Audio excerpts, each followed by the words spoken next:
Hi guys, this is Dara Patterson from Body, Home and Health, which is all about giving health and wellness tips, hacks, and easy solutions for everyday living for busy people. Today is all about joint pain. This is a topic that a lot of people always ask me about how to get rid of it.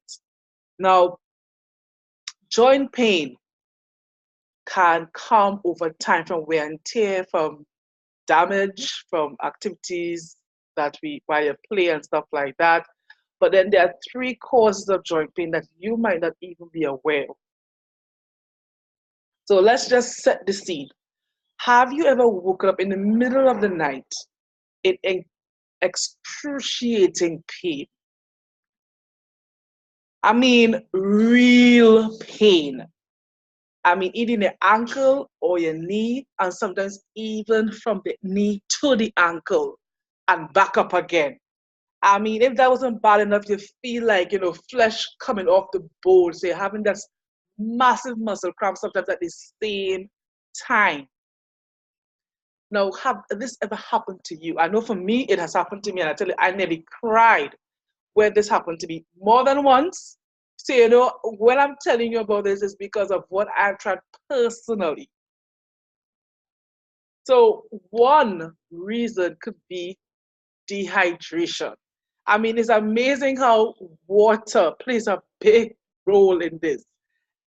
Some people really underestimate the power of water. But the reality is that 60 to 70% of your cartilage is, in fact, water. And when you are dehydrated, guess what? You lose that cushionability, flexibility in your joints. So you start to get friction. So therefore, make sure that you're drinking enough water based on your needs.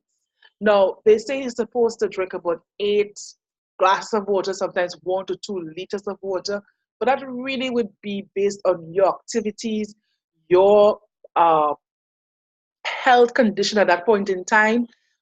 It could be as simple as if you're using aspirin and other medications that affect the way your body retains and excretes water, okay? And the health of your kidneys, etc. So therefore, you need to kind of play around with that to see what works best for you. Another way people sometimes say they don't like the taste of water. So therefore, one thing you can actually put into your diet that's going to make your life a lot more easier is actually eating a lot more water-rich vegetables and fruits like watermelon and cucumber and so forth. So, but caution, if you have kidney problems, your water intake is actually very limited. I know a friend of mine who is doing dialysis and she can't drink more than about 400 to 50 mils of water per day. So if you have kidney problems or similar, any related issues like that, you really need to check with your doctor just to make sure that, everything is in the up and up. And if you're having dehydration issues, that you check with them what may be other better alternatives for you rather than drinking more water, which might be another problem for you. The other one is lack of vitamins and minerals. Now, a lot of people say, I eat a lot of fruits, I eat a lot of vegetables, but the fact remains that today's fruits and vegetables, due to environmental pollution, soil degradation, and so many other poor cultivation practices, the amount of nutrients in today's food is way less, like 1/50th of what it used to be. So to get the amount of nutrients that you really need, you have to eat like 15 times more. Like 9 to 15 servings of fruits and vegetables to get what your body really needs. And many water-based, water-soluble vitamins like vitamin C and stuff that is not stored, you need to get it every single day. And remember that your bone, at least 70 to 80% of it is composed of inorganic minerals like calcium and phosphorus and manganese and so many other that you need to be in a particular ratio to each other to maintain that rigidity, that framework that supports your body and movement. So, for example, if your calcium level is low, guess what? It tends to weaken your system. If your vitamin D is low, the same thing happens. You also need and even if magnesium is needed very much smaller amounts compared to calcium, guess what? If you don't have magnesium as well, you're going to have bone problems as well. Now, one thing to mention here that people don't recognize is that these ions a lot of times are transport systems for water molecules because of the charges. So if you don't have enough ions and minerals, vitamins and minerals in your body to assist in the transport system, guess what? You'll be drinking a lot of water, but you'll find that you're just urinating. So you're flushing out toxins, but your body itself is not retaining enough, or rather it's not going through slow enough to actually hydrate your body and support cell functions. So you need to kind of plan ahead. I know a lot of people say, in they rush and they sleep badly and all of these things, bad practices, bad food. A simple thing is you could be eating well, but if your stomach gut isn't in the best of health, guess what? You're not going to digest your food properly and you're not going to be able to absorb those nutrients optimally. So you want to make sure you're eating good food, at least as much as possible, plan ahead with snacks and so forth.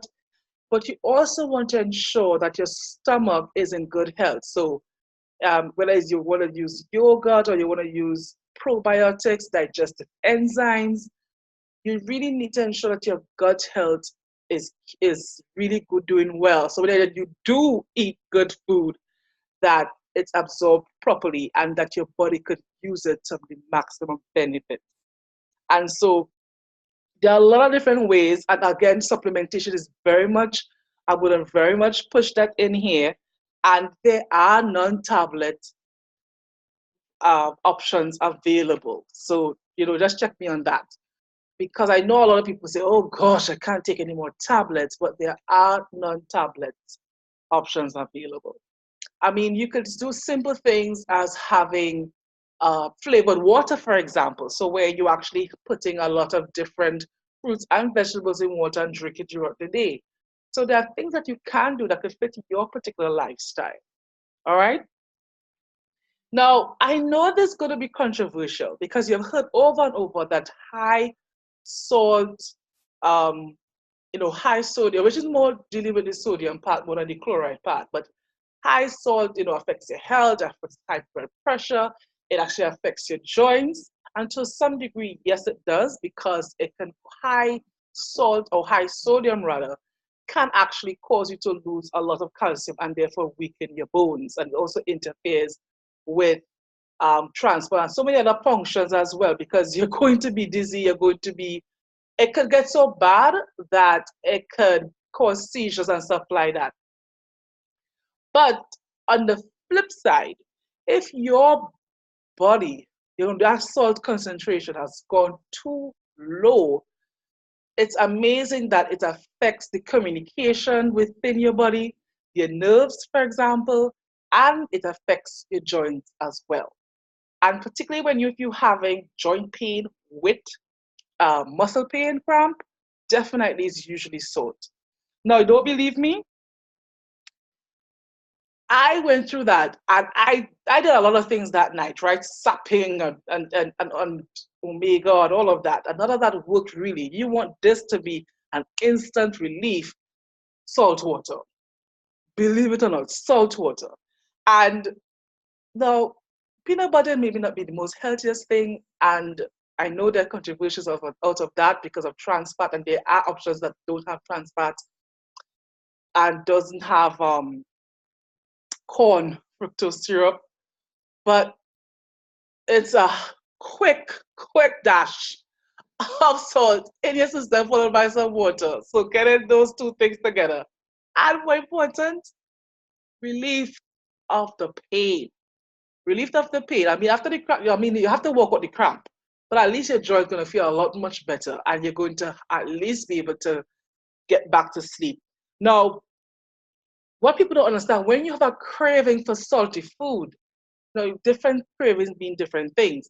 But when you have a craving for salty foods, it's usually because your body is lacking vitamins and minerals. And most supplements actually already give you enough sodium for your day. Most foods actually give you more sodium for your day.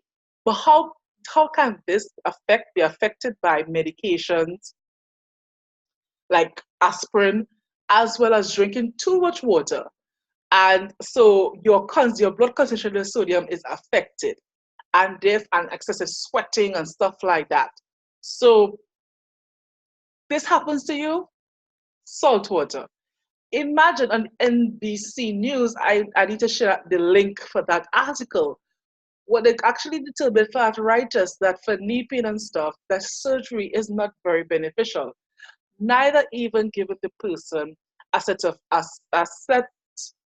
amino fin, right? Hope I didn't butcher that name. But what they found was that an injection of salt water actually gave the patients relief, rather than all these so-called medications and even surgery. And even they found that even persons drinking water, actually managing their vitamins and minerals, even with this most severest arthritis, they actually found that that was more helpful to persons. So just to recap, that, if you're getting knee pain and you're getting a lot of ankle pain and stuff like that, particularly when you wake up in the morning and you're getting that constant pain, sometimes you just need to drink some salt water. As simple as that. But if you're getting other types of arthritis, other types of knee pains that due to older injuries, and it's because of a direct result of an increase in inflammation that we get when there's an injury. And some signs of that would be like when the rain is falling, you find, or when the place is cold, you immediately feel like your arms is biting and really giving you a constant ache. Then that could be inflammation related. And then we have glucosamine and omega for that. If you want some help in that direction, just click the link and in the description, and let's have a chat and see how best we could get over your joint pain. Time to start back to dance. Time to start back doing the thing that you love doing. Life is too short to be just being conquered by pain, when there are ways to relieve it. All right? I'm not promising cures, guys, but at least you can ease the pain and at least become a lot more active than you used to be, and getting more enjoyment of the things that you used to do. So this is Donna, and looking forward to talking with you, and look forward to the next video. Bye, guys.